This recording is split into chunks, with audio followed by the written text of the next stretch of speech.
भगवान श्री कृष्ण कहते हैं कि जब भी किसी कार्य को करने में अगर लालच होगा, बेईमानी होगी, जलन होगी, तो वो काम ना तो सही होगा, ना ही उसका परिणाम फलदायी होंगे। इसके अतिरिक्त जिस कार्य को हम पूरे मन से प्रेम पूर्वक करेंगे तो वो न सिर्फ हमारे लिए बल्कि समाज के लिए भी अच्छा होगा। जो व्यक्ति कामी प्रवृत्ति का होता हो, जिसके मन में लोभ होता हो, जो अत्यधिक क्रोधी स्वभाव का होता हो, उसके लिए नरक के द्वार सदैव खुले होते हैं। अर्थात ऐसे व्यक्ति को तो सिर्फ नरक में ही जगह मिलती है। श्री कृष्ण कहते हैं मनुष्य सब कुछ चाहता है पर सब कुछ उसे मिल नहीं सकता। आपको जो नहीं मिला उसके लिए पश्चाताप मत करो, जो आपसे अलग हो गया उसके लिए निराश मत हो। मैं सभी प्राणियों के हृदय में स्थित आत्मा हूँ। मैं सभी प्राणियों का आदि, मध्य और अंत भी हूँ। हर व्यक्ति श्री कृष्ण से जुड़ा है और श्री कृष्ण हर व्यक्ति से जुड़े हैं। वही हमारे आदि, मध्य और अंत हैं। ठंड या गर्मी, सुख या दर्द का अनुभव करें। ये अनुभव क्षण भंगुर है, वो आते हैं और चले जाते हैं। उन्हें धैर्यपूर्वक सहन करें। समय एक सा नहीं रहता। आज दुख है तो कल सुख भी आएंगे और सुख के बाद दुख भी आना स्वाभाविक है। आपको पूरे धैर्य और श्री कृष्ण पर विश्वास के साथ अपना जीवन निर्वाह करना चाहिए। सत्य कभी नष्ट नहीं हो सकता। अच्छा करने से नहीं डरना चाहिए। लोग अक्सर सच कहने से बचते हैं या डरते हैं, पर सत्य कभी छुप नहीं सकता, ना ही कभी मिट सकता है। कितना भी छुपा ले पर सच तो उजागर हो ही जाएगा। इसलिए जो बात सच पर आधारित हो उसे करने या कहने और मानने से कभी नहीं डरना चाहिए। जो हुआ अच्छा हुआ, जो होता है अच्छे के लिए होता है। कभी कभी विपरीत परिस्थितियां हमारी वर्तमान स्थिति को अच्छा करने के लिए आती। मन चंचल होता है, इधर उधर भागता है और किसी भी कार्य की एकाग्रता का दुश्मन है। लेकिन यदि वह व्यक्ति के वश में हो जाए तो इससे अच्छा कोई मित्र नहीं। मन को एकाग्र करना जरूरी है, बस थोड़े से प्रयास और अभ्यास की जरूरत है। श्री कृष्ण कहते हैं मेरे लिए ना कोई घृणित है, ना कोई प्रिय है, ना कोई निर्धन है, ना कोई धनी। बस जो भक्ति भाव के साथ मुझे याद करते हैं, मैं उनका हूँ और वो मेरे। भगवान तो बस प्रेम भक्ति के भूखे हैं। जो भी उनकी भक्ति में लीन होता है, जो भी प्रेम से उन्हें याद करता है, वो सदैव उसका कल्याण करते हैं। जब भी आप कोई बुरा कार्य करते हो या अच्छा कार्य करते हो, आपको लगता है कि कोई देख नहीं रहा है, तो यहाँ श्री कृष्ण कहते हैं कि जो तुम कुछ कर रहे हो उस पर मेरी दृष्टि सदैव तुम पर है। इसलिए आप ये मत समझो कि आप अकेले हैं। आपके साथ श्री कृष्ण सदैव है। हमारी सफलता और असफलता इस बात पर निर्भर करती है कि हम खुद पर कितना विश्वास करते हैं। व्यक्ति जो चाहे बन सकता है यदि पूरे विश्वास के साथ अपने लक्ष्य पर लगातार चलता रहे। जिस इंसान के चारों तरफ नकारात्मक लोग रहते हैं, उस इंसान का मंजिल से भटक जाना तय है। कहते हैं मन के हारे हार है और मन के जीते जीत। जिस प्रकार सकारात्मक विचारों से सफलता मिलती है, उसी प्रकार नकारात्मक विचार असफलता के मार्ग की ओर अग्रसर करते हैं। क्योंकि जैसा हम सोचते हैं वैसा ही हम बनते जाते हैं और अपने विचारों के माध्यम से ही हमें नकारात्मक और सकारात्मक परिणाम मिलते हैं। अपने अनिवार्य कर्तव्य का पालन करें, क्योंकि क्रिया वास्तव में निष्क्रियता से बेहतर है। मनुष्य ही एक ऐसा प्राणी है जो कर्म करता है, इसलिए कर्म करना प्रत्येक व्यक्ति का धर्म भी है। कर्म करने वाला व्यक्ति कर्मवीर कहलाता है। इसलिए कार्य करते रहना खाली बैठे रहने से हमेशा बेहतर होता है। समय हमेशा चलता रहता है, कभी रुकता नहीं है। यदि आज आपका बुरा समय है तो कल अच्छा आएगा।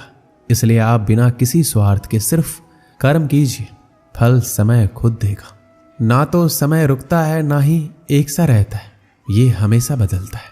सुख के बाद दुख, दुख के बाद सुख का आना अनिवार्य है। इस पर हमारा कोई वश नहीं है, लेकिन कर्म पर हमारा वश जरूर है। इसलिए सिर्फ कर्म कीजिए, वो भी बिना चिंता किए। समय आने पर फल अवश्य मिलेगा। जो अज्ञानी व्यक्ति होता है वो ये गलतफहमी पाल लेता है कि मैं करता हूँ, सभी कार्य मेरे द्वारा किए जा रहे हैं, उसमें अहंकार घर कर लेता है। परंतु इस सृष्टि में जो भी हो रहा है वो तो प्रकृति द्वारा किया जा रहा है। अज्ञानता के कारण व्यक्ति में जो मैं का अहंकार जन्म लेता है तो उसका पतन होना निश्चित है। श्री कृष्ण कहते हैं कि वो किसी के भाग्य के निर्माता नहीं है। व्यक्ति खुद ही अपना भाग्य लिखता है। आप जैसा बीज बोएंगे आप वैसा ही फसल काटेंगे। आप जैसा कर्म करेंगे आपको वैसे ही परिणाम मिलेंगे। यदि विद्यार्थी मन लगाकर पढ़ाई करेंगे तो परीक्षा में सफल होंगे। इसलिए हर व्यक्ति का भाग्य तभी बदलेगा जब वो ऐसे कर्म करेगा। पृथ्वी, जल, अग्नि, वायु, आकाश, मन, बुद्धि और अहंकार, ये मेरी प्रकृति के 8 विभाग हैं।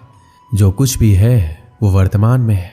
जो बीत गया है वो नहीं आएगा, और जो आने वाला है उसकी चिंता नहीं, बल्कि खुले हाथों से वर्तमान का स्वागत करें। श्री कृष्ण कहते हैं, मन उन लोगों के लिए दुश्मन की तरह काम करता है जो इसे नियंत्रित नहीं करते, और जिसने अपने मन को जीत लिया है उसके लिए मन सबसे अच्छा मित्र है। क्रोध में इंसान भ्रमित हो जाता है, और भ्रम से बुद्धि व्यग्र हो जाती है, और अपने गलत फैसले के चलते उसका पतन शुरू हो जाता है।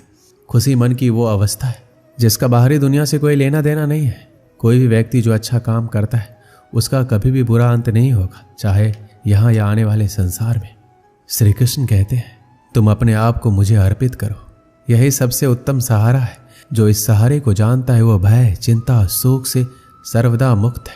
इच्छाओं में कमी ही सुख की कुंजी है। उम्मीद ही आपको रिश्ते में कमजोर बनाती है। उम्मीद का जन्म आपके मन में ही होता है। शांत, नम्रता, मौन, संयम और पवित्रता ये मन के अनुशासन है, जिसे तुम अपना समझकर मग्न हो रहे हो। बस यही प्रसन्नता तुम्हारे दुखों का कारण है। कर्म मुझसे नहीं चिपके रहते, क्योंकि मैं उनके परिणामों से जुड़ा नहीं हूं।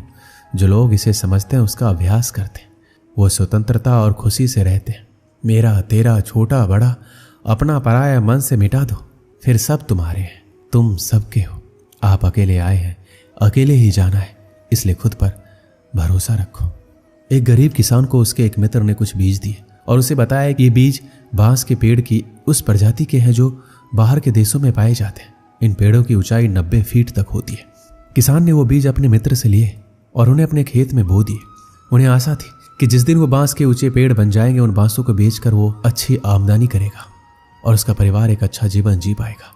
वह उन बीजों को पानी देता, देखभाल करता, रात में भगवान से प्रार्थना करता कि उसके सपने पूरे हो जाए और इन बीजों से 100% परिणाम मिले। वह रोज अपने खेत में जाकर देखता कि बीज अंकुरित हुए हैं या नहीं, लेकिन उसे उनमें कोई भी परिवर्तन दिखाई नहीं पड़ता।